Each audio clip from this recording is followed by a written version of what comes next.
strategic planning.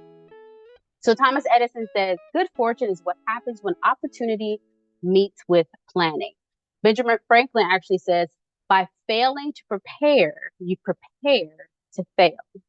And so I mentioned earlier when I first started what I called at one point Kingdom Women in Business, I talked about how planning is prophetic because God orders our steps, but it doesn't necessarily mean that we can't plan, that we can't have a little bit of a forecast or foresight as to, okay, God, well, you gave me this idea or you gave me this desire.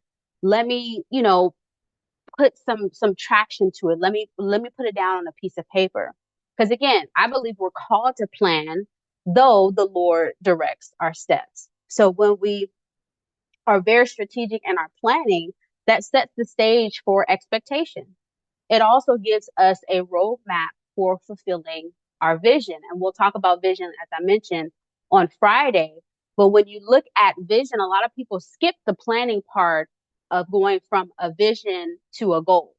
They forget that planning is required. And so people kind of get stuck in between, not realizing, oh no, I need to put something in place in order to make this goal something that I actually execute and something that's actually measurable. Intentional focus.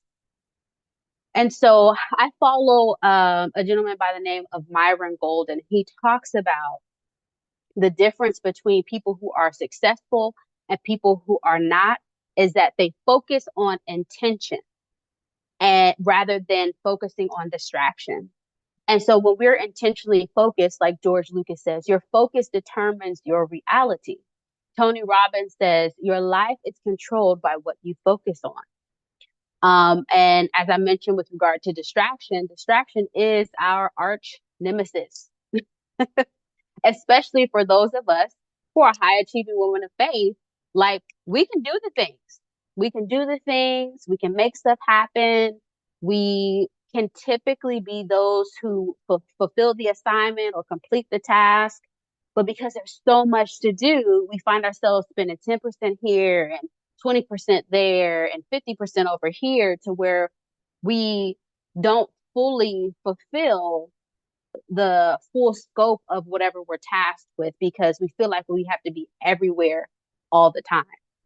Now, granted, I don't have children. I am married, but I can only imagine with having kids, you feel like you have to be in 5 places at once. And so to have a dedicated or intentional focus it becomes challenging. It becomes very difficult. But when we're talking about our mindset and making that shift so that we can ignite success in the new year and so that we can disrupt self-sabotage in our life, we have to be intentional about our focus.